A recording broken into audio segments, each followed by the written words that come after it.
আসসালামু আলাইকুম। গল্পে গল্পে বাবা মা স্টুডিও থেকে আমি মোহাম্মদ আব্দুল সত্তার সবাইকে শুভেচ্ছা জানাচ্ছি। আজ আমাদের সাথে যুক্ত হয়েছেন অনন্য সাধারণ একজন মানুষ, যিনি গণপ্রজাতন্ত্রী বাংলাদেশ সরকারের অতিরিক্ত সচিব জনাব আমজাদ সাহেব।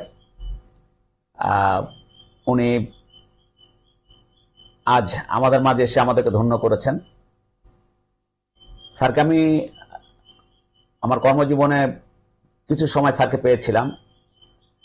তো স্যারকে আমি যেভাবে চিনেছি, একজন নিষ্ঠাবান, সৎ, আদর্শবান মানুষ। এরকম আদর্শ, এরকম সৎ মানুষ সচরাচর দেখা যায় না।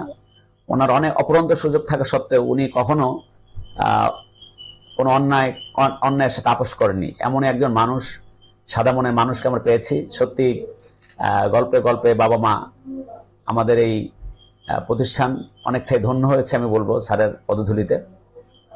তো আমি এখন স্যারের কাছে চলে যাব। আসসালামু আলাইকুম স্যার। স্যার কেমন আছেন আপনি? আলহামদুলিল্লাহ স্যার, অনেকদিন পর আপনাকে দেখে আমার অনেক ভালো লাগছে স্যার। শুকরিয়া। আলহামদুলিল্লাহ স্যার। স্যার স্যার আপনি বুঝতে পেরেছেন বোধহয়, আমরা আসলে বাবা মাকে নিয়ে আমাদের এই মেসেজটি সারা পৃথিবীতে ছড়িয়ে দিতে চাই যে সন্তানরা যেন বাবা মার প্রতি পরিপূর্ণ দায়িত্বশীল হন, তাদের প্রতি কোনো রকম অন্যায় যেন না হয়, এবং পারিবারিক যে দৈন্যদশা আছে, আমরা আমাদের পারিবারিকভাবে পরিবারের সদস্যদের কারণে বাবা মা অনেক সময় কষ্ট পান। তো আমরা এটার একটা প্রতিবাদ হিসেবে আমাদের এই পথ চলা, যে প্রত্যেক সন্তানই যেন মা বাবাকে তার হৃদয়ে স্থান দিয়ে, মানে এই মৃত্যুর আগ পর্যন্ত যেন আগলে রাখে, যেভাবে আমাদের শৈশব কৈশোরে বাবা মা আমাদেরকে আগলে রেখেছিলেন। তো স্যার, আমাদের এই পথ চলার সাথে আপনাকে সঙ্গী হিসেবে আমরা সত্যি আনন্দিত, অভিভূত। তো স্যার, আমরা আজকে আপনার কাছ থেকে আমাদের দর্শকদের উদ্দেশ্যে, বিশ্বের 800 কোটি মানুষের উদ্দেশ্যে আপনার কাছ থেকে আপনার বাবা মার সাথে আপনার চমৎকার কিছু ঘটনাবলী আমরা শুনতে চাই এবং দর্শকদের শোনাতে চাই, প্লিজ। আলহামদুলিল্লাহ, অনেক ধন্যবাদ আপনাকে। তো আমার মনে হয় আমার বাবা মার সাথে আমাদের যে স্মৃতি, পৃথিবীর সমস্ত মানুষ অনুসরণযোগ্য। আমি এই কথা বলবো এই কারণেই, আমার আব্বা মারা গেছেন 93 বছর বয়স। আচ্ছা। আমার আম্মা মারা গেছেন এই রিসেন্টলি 97 বছর বয়স। দুজনেই সমান বয়সে, মাশাআল্লাহ মাশাআল্লাহ, আলহামদুলিল্লাহ। এবং আমার আব্বা এবং মাকে আপনি কল্পনা করতে পারবেন না আমরা কিভাবে আগলে ধরে। সেটাই সেই আমার আমার আমার আব্বা সবসময়, আমি যখন এই আমার অন্য ছোটবেলার কথা একটু দু একটি কথা বলি। আমার আব্বা চাইতেন যে আমরা সবসময় লেখাপড়ার প্রতি মনোযোগী হই এবং কোনো কম্প্রোমাইজ করতেন না। এবং আমার আব্বা খুব রাশভারী লোক ছিলেন। সে আমরা একান্নবর্তী পরিবারে ছিলাম। আমার আব্বার সাথে আমাদের যেহেতু রাশভারী ছিলেন, তার চেয়ে সবচেয়ে ভালো সম্পর্ক ছিল আমার চাচার সাথে। আচ্ছা স্যার, আপনার গ্রামের বাড়িটা কোথায় ছিল? আমার বাড়ি সাতক্ষীরার শ্যামনগর জেলার নুননগর গ্রামে, নুননগর খাসবাড়ি গ্রাম। আচ্ছা আচ্ছা। তো আমার আব্বার চেয়ে আমার ওই যে চাচা, যেহেতু একান্নবর্তী পরে, চাচা লেখাপড়ার জন্য আমাদেরকে খুবই চেষ্টা করতেন, সব সহযোগিতা সব সময় চেষ্টা করতেন। স্কুলে নিয়ে যাওয়া, প্রাইমারি স্কুল থেকে শুরু করে সব জায়গায় নিয়ে যেতেন আমার চাচা। চাচার সাথে একান্নবর্তী পরিবার হওয়ার কারণে এই সুবিধাটা ছিল। আমার চাচার সাথে খুব ফ্রি ছিলাম। চাচা আমাদের পরিবারের, আমার যেহেতু চাচা ওর আব্বার বড়, আমার আব্বা ছোট, সুতরাং আমার আব্বা বাবা বাপ চাচারা খুব, তাদের সম্পর্ক খুবই সুদৃঢ় ছিল, খুবই সুদৃঢ়। কল্পনা করা, তখন চেইন অফ কমান্ডটাও স্যার অনেক সুন্দর ছিল, খুবই। আমার চাচা আমাদেরকে প্রাইমারি স্কুলে ভর্তি করালেন এবং আমার চাচা খুবই মানে বিদ্যুৎসাহী ব্যক্তি ছিলেন। তিনি ছেলে মেয়েদের লেখাপড়ার প্রতি কোনো কম্প্রোমাইজ করতেন না, আমাদের নিয়ে যেতেন। আমি প্রাইমারি স্কলারশিপ পেলাম যে স্কুল থেকে, ওই স্কুলে আমার চাচাই আমাদের নিয়ে যেতেন। আমার ছোট ভাই, সেও, আমার মা, আমি যখন ঢাকা ইউনিভার্সিটিতে পড়ি তখন অনেক দেখছি আমার মা বাবা, তারা ওই আমাদের সবাই টাকা পয়সা দিতেন, আবার আমার মার কাছ থেকে টাকা নিতাম আলাদা। মা এতজন কোথাতে টাকা রাখতেন আমি জানি। ঠিকই সংগ্রহ করে আমাদের জন্য রাখবে। এবং আমি জানেন যে আমি ঢাকায় একটা বিশ্ববিদ্যালয়ে পড়েছি, কলেজে পড়েছি ঢাকাতে। জি কারণ আমার বড় বড় আমার যে আত্মীয় স্বজন যারা আছে তারা সবাই ঢাকায় চলে আসে। আমার বাবা বললো তুমি ঢাকায় চলে যাও। ডক্টর আব্দুল মজিদ আমার মামাতো ভাই, জি ডক্টর আব্দুল মজিদ, আমরা মজিদ ভাইয়ের সংস্পর্শে আমাদের, যেহেতু আমাদের বাড়ি এর পাশাপাশি, বেশি দূরে না। ভাই আমাদেরকে একবার কোলে পিঠে মানুষ করছে। আমাদের সিভিল সার্ভিসে আসার পিছনে তার অবদান অনেক বেশি। তারপর আমার আর এক কাজিন আছে ডক্টর আব্দুল রশিদ, তারপর আমার ভাবি ডক্টর জিশানা রশিদ, তারাও এই সিভিল সার্ভিসে আসার পিছনে যথেষ্ট অবদান আছে। আমার বাবা সবসময়, আমি যখন সিভিল সার্ভিসে, যখন আমার বাবা জানলেন যে আমি সিভিল সার্ভিসে যোগদানের জন্য উপযুক্ত হয়েছি বা যোগদান করতে যাচ্ছি, এটা আমার বাবা জানলেন থেকে থানায় ওসির কাছে যখন ওই যে রিপোর্ট গেল, তখন আমার চাচাতো ভাই ছিল ইউনিয়ন পরিষদের চেয়ারম্যান। আচ্ছা চেয়ারম্যান বক্তিয়ার আহমেদ, সে এখনো আছে। আমার আব্বা বললেন বক্তিয়ার থানার থেকে লোক আসছে, এখন তাদেরকে কি করা যায়। আমার চাচার, আমার ওই চেয়ারম্যান সাহেব ভেরিফিকেশনের জন্য গিয়েছিল, পুলিশ ভেরিফিকেশনে, রাইট। সেখানে আমার আব্বা বলল যখন আসছে, এবং আমার ছেলে, আমি ক্যাডার সার্ভিস পাইছে, আমি ওদের 5,000 টাকা সেই সময়, মানে খুশি হয়ে আমার বাবা 5,000 টাকায় মাশাআল্লাহ মাশাআল্লাহ। একই সঙ্গে শুধু তাই না, আমাদের ঘেরের অনেক মাছ ওই পুলিশের যারা ইএসআই যারা কি ছিল তাদেরকেও দিয়েছে, আচ্ছা, যাতে যে আমরা খাই। আমার ভাই তো শুনে খুব রাগ করছে, চেয়ারম্যান না চাচা আমি এত কিছু দিতে গেছে, না ওরা খাক, এতটা শুভ সংবাদ আমাদের নিয়ে আসছে এইভাবে। তারপর আমার বাবা একদিন আমাকে বললেন যে তুমি যেই চাকরি করো না কেন, আমাকে এইভাবে হাত ধরে আমাকে শপথ করার এই জন্য যে আমি যতদিন জীবিত আছি বা আমি মরে গেলেও আমার জায়গা জমি যা আছে এই সব কিছু বিক্রি করে ফেলবা, কিন্তু একটা পয়সা কোনোদিন কোনো মানুষকে তোমার বেতন ভাতা ছাড়া, মানে যেটা অবৈধ বলতে পয়সা বলতে যা বোঝায়, সুদ ঘুষ জোচ্চুরি বাটচুরি যেগুলো বলে সেগুলো। আমি সেই সময় সবাই চায়, সবের বাবা মা চায় যে আমি ছেলে এত টাকা ব্যয় করে লেখাপড়া শেখালাম, এখন সেই ইনকাম করবে, আমাদের কিছু টাকা ইনকাম করে আমাকে দিবে, আর আমার বাবা উল্টা সব বেঁচে ফেলো, কিন্তু সব বিক্রি অন্যায়ের সাথে কোনো আপোষ নেই, কোনোদিন আপোষ, একটি পয়সাও যেন কোনোদিন। আলহামদুলিল্লাহ আলহামদুলিল্লাহ। এই একটা বড় স্মৃতি। আমার মা, আমি যখন ইউনিভার্সিটি পড়তাম, কত টাকা পয়সা,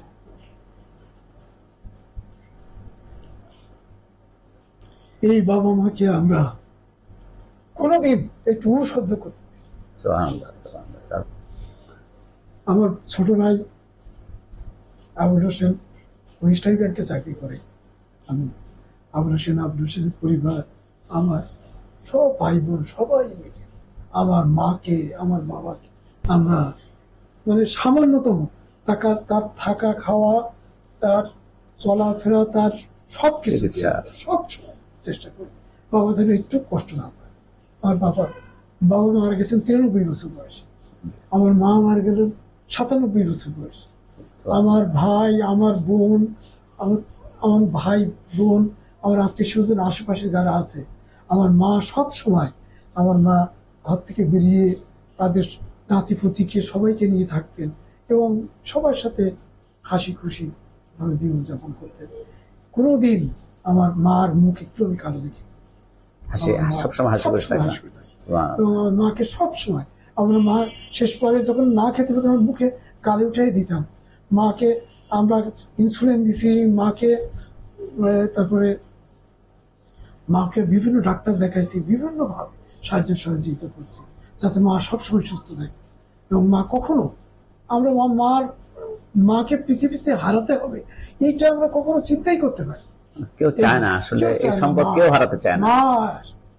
আমার মা সবচেয়ে অদ্ভুত ব্যাপার হচ্ছে, একই দিন আমার মা এবং আমার বোনের জামাই সে মারা গেছে। আমার বোনের জামাই অগ্রণী ব্যাংকের প্রিন্সিপাল অফিসার হিসেবে রিটায়ার্ড করে আমাদের পাশেই থাকতেন। আমার বোনের জামাই এবং বোনের জামাই মারা গেছে এই দুপুরবেলা, আর আমার মা মারা গেছে এই মাগরিবের সময়, মানে কয়েক ঘন্টা কি করে। আচ্ছা আচ্ছা। আমি ওই সময় মায়ের কাছেই ছিলাম, সব সময় মায়ের কাছে। মাকে দেখছি, আমার মায়ের স্মৃতি এখন চোখ দিয়ে পানি ওঠে, আমার বাবার স্মৃতি চোখ দিয়ে, কি সততার ভিতরে জীবন চলে। একটা সততার উদাহরণ আমি আমার আব্বা দিতে পারি, যে আমরা আমাদের ওখানে ওই রোজার সময় ইয়েতে যেতে হতো, সবাই একই মসজিদে আমরা ইফতারি করতাম। আমার আব্বা আমার মাকে একটা ছোট একটা বোতলে করে পানি দিতেন, আচ্ছা। আর খেজুর দিতেন। তখন তো খেজুর খুব একটা ছিল না, পানি পানি দিতেন, আর ছোলা টোলাগুলো বলতে বাসায় এসে খাবো।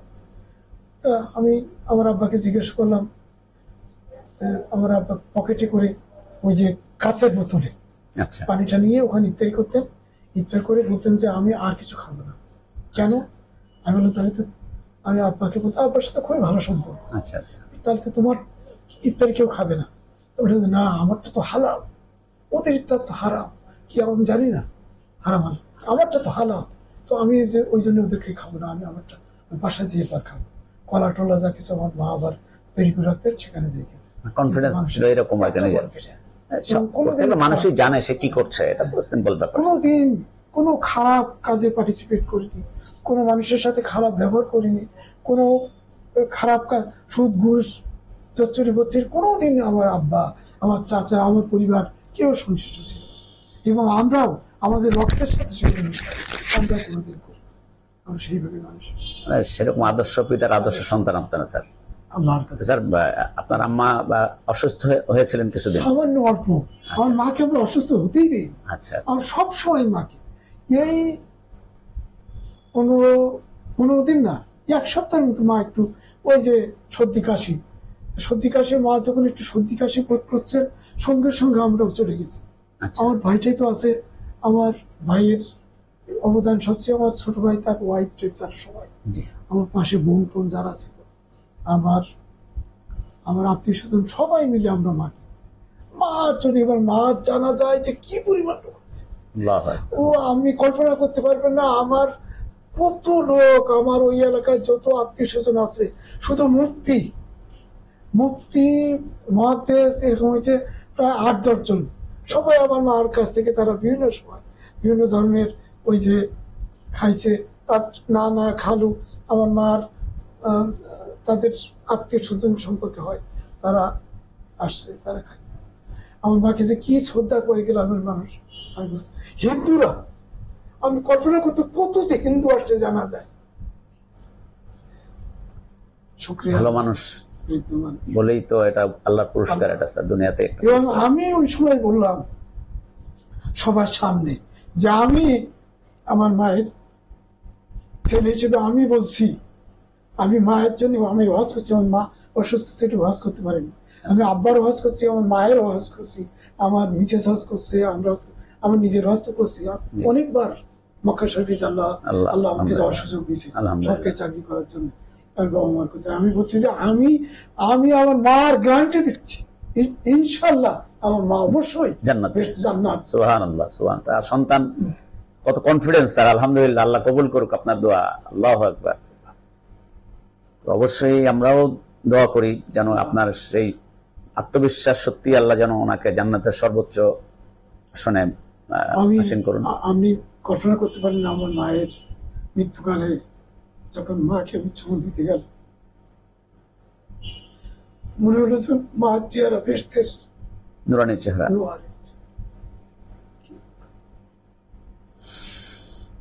স্যার আমিও জানি মা হারানোর কষ্টটা কতটুকু স্যার। আসলে একই ধরনের আমি আমার ছেলে মেয়েকে ওইবার মানুষ। আমার ছেলে, আপনি জানেন, আমার ছেলে গভর্নমেন্ট স্কলারশিপ নিয়ে জাপানে আছে, জাপান গভর্নমেন্টের ওখানে চাকরি করে। আমার পুত্রবধূও চাকরি করে, তারাও খুবই স্ট্রং মাইন্ডেড এবং তারাও কখনো এক বিন্দু কোনো দুর্নীতি স্বজন প্রীতির সাথে করে। আমরা সবাই আল্লাহ আমাদের জন্য দোয়া করবেন। আসসালামু আলাইকুম ওয়া রাহমাতুল্লাহ। আমাকে এই সুযোগ দেওয়ার জন্য আপনাকে ধন্যবাদ। থ্যাংক ইউ স্যার, আপনি আসছেন। আমি আসলে আমরা সুযোগ দিলাম না, আমরা সুযোগ পেলাম, এই জন্য আমরা গর্বিত স্যার। কারণ আপনার মতো একজন ভালো মানুষের সাক্ষাৎ, আর ভালো মানুষ তো বিরল, এটা বাস্তব কথা স্যার। ভালো মানুষ আছে, অনেক আছে, তারপরেও আমাদের চেনা জানার মধ্যে এই যে আপনি যে আপনার বাবা মার পুরো একটা গোটা পরিবার, মানুষ একজন ভালো হয়, দুজন ভালো হয়, একটা পরিবারের গোটা ফ্যামিলি সব সদস্য একই আদর্শে অনুপ্রাণিত, এটা অনেক বড় একটা শিক্ষার বিষয়। তো আমরা বাবা মার পাশাপাশি মানে যে কিছু আদর্শিক ব্যাপার শিখলাম, জানলাম আজকে স্যার, যে একটা পরিবারে কর্তা যিনি থাকেন, বাবা যিনি থাকেন, বা বড় ভাই, উনি হয়তো সবাই বড় ছিলেন আপনার বাবা, যে আমার বাবা ছোট ছিলেন, কিন্তু ওনাকে সবাই ফলো করতো। তো এটা আর কি, চাচা মারা যাওয়ার আগে সংসারের সব দায়িত্ব ছিল চাচার, বড় চাচা, চাচা মারা যাওয়ার পরে চেন অফ কমান্ড, এই চেন অফ কমান্ডটা আমরাও এখনো বজায় রাখছি। আমার ছোট ভাই জি জি রেজিস্ট্রার ব্যাংকে চাকরি করা বলেছি, জি জি, আমি যদি কোনো কথা বলেছি মানে কখনোই ভায়োলেট করে না। আমরা ভাই ওই প্রতিনিয়ত, প্রতি ঘন্টায় ঘন্টায়, প্রতিদিন 2-3 বার করে কথা বলি। দেখো, আলহামদুলিল্লাহ স্যার। তো প্রিয় দর্শকদের উদ্দেশ্যে বলবো, আসলে এমন একজন গুণী মানুষ, সৎ মানুষকে আমরা পেয়ে আসলে সত্যি গর্বিত, এবং এমন একজন মানুষের জীবনের ঘটনা আপনার শুনলেন, সত্যি ওনার এই আদর্শের কথা বা আদর্শগুলো সবার জন্য অনুকরণীয়। আমরা আমাদের দর্শকদের উদ্দেশ্যে বলবো, আপনারা সবাই স্যারের বাবা মায়ের জন্য দোয়া করবেন। স্যার অনেক আত্মবিশ্বাসের সাথে বললেন, আমার বিশ্বাস আমার বাবা মা জান্নাতে আছে। তো আমি মনে করি প্রত্যেক সন্তানের মধ্যে এই আত্মবিশ্বাসটা থাকা উচিত। তো আল্লাহ যেন স্যারের এই আত্মবিশ্বাসকে বাস্তবায়ন করেন। সবাই দোয়া করবেন, পাশাপাশি আমরাও সকলের বাবা মার জন্য দোয়া করি। গল্পে গল্পে বাবা মা এই প্রতিষ্ঠানের আমরা সবাই পৃথিবীর সকল বাবা মার জন্য দোয়া করি, সকল বাবা মা যেন ভালো থাকেন, আর যারা গত হয়েছেন প্রত্যেকেই যেন জান্নাতের বাসিন্দা হিসেবে আল্লাহ সবাইকে কবুল করেন। আমিন। আসসালামু আলাইকুম ওয়া রাহমাতুল্লাহ।